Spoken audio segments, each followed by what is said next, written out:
I grew up in a traditional Indian house, and in the traditional Indian culture, it is a save-heavy culture. What I like to say is the Indian people make $1 to spend 20 cents, while American people make $1 to spend $2 with lines of credit and credit cards. Now, what you got to understand here, neither one of these are the thing that you want to do. What you want to do is understand that it is important to live below your means, but you don't want to just save all of your money. The traditional Indian culture is save, save, save, have a lot of money in your bank account because that's what's protection. Now, there are a lot of probably historical reasons for this. I mean, there was a lot of conflict in India. There was a lot of political turmoil in India, a lot of financial turmoil in India, and then Indian immigrants that come to America. It's a stressful thing, and you see that financial pain and you want to be protected and you don't want to take any risk because you've already gone through all the risk. But all that cash sitting in your bank account, it's not doing you any good. Now you might say, but Jaspreet, I have a high interest savings account. It's paying me 4 or 5%. It's higher than what the reported inflation numbers are. Isn't that good? Now, it's better than saving your money and not getting anything, but you're also not getting the full possibilities. Now, I have high interest savings accounts. If you have money that's sitting there, put that in a high interest savings account. That way at least you're earning something. But the difference between investing your money and getting a high interest savings account is when you invest your money, you can see bigger potential growth. Again, I say potential because it's not guaranteed. I mean, markets go up and they go down, but you can also get tax breaks and you have the ability to earn more wealth from your investments than just a high interest savings account. So this is where you got to understand that real wealth is built through investments. It's not through just saving your money in the bank. I mean, you could just look at what banks do. Banks are not keeping their money in the bank. I mean, they make money by investing their money. The way that they invest their money is by lending their money out. They don't keep their money in the bank. So if you don't believe me, just take a look at what your bank does. Number 9 is don't be a lifestyle inflator. One of the biggest ways to increase your wealth and to get to that wealth number faster is next time you get a pay raise, don't increase your lifestyle. Or don't increase it as fast as the bonus that you got, because what ends up happening to a lot of people is you get a bonus or you get a raise. And then you got to celebrate. If you got a bonus, you got to have a party. If you got a big bonus, you got to go to the Bahamas. If you got a raise, you got to get a nicer car. If you got a big raise, you got to buy a bigger home. This is the standard.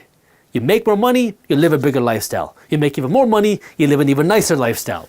But the fastest way to start building your wealth is to stop doing that game. Stop racing with your money. Stop competing against your neighbors. Stop competing on Instagram. And just kind of separate yourself for a little bit. And next time you get a raise, invest more money faster than you increase your lifestyle. Now, everybody's kind of got an extreme here of what do you do? Some of you are going to say, I can't do that. But at least increase your investments faster than you increase your spending. Now, some of you are going to say, oh yeah, I can do that. I'm not going to make any additional spending purchases. I'm going to invest all that additional money for at least a couple of years. And if you do that, you will invest more money and you can accelerate how you get to your wealth.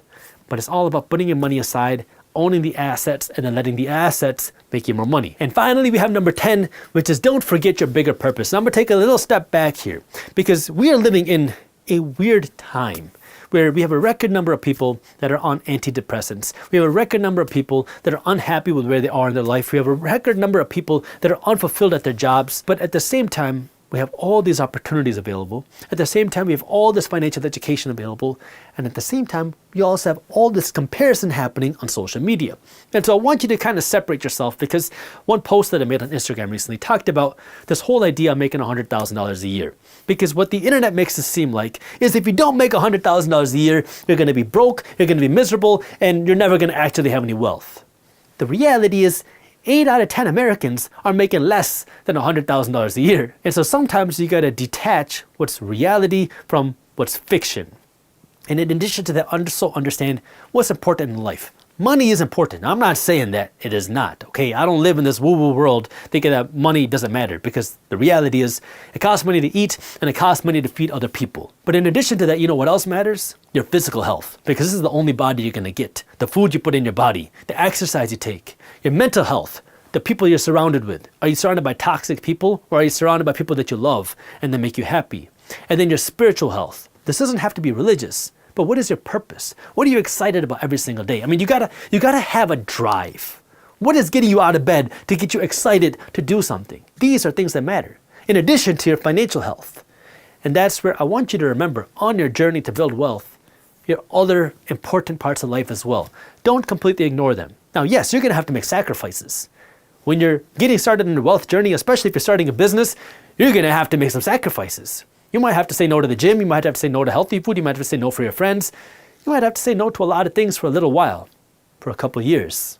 But then I want you to start to reel yourself back and understand what's going to allow you to live your bigger purpose and allow you to live a truly fulfilling life. Money is great, but it's even better when you have a good life to live it with. If you enjoyed this clip and you want to continue your financial education journey, I have another video that I think you'll love. All you got to do is click that button right over there. And for those of you who want to stay up to date on the top finance and business news, you can join Market Briefs, my free financial newsletter, by clicking that button below. Thank you for watching, and I'll see you in the next one.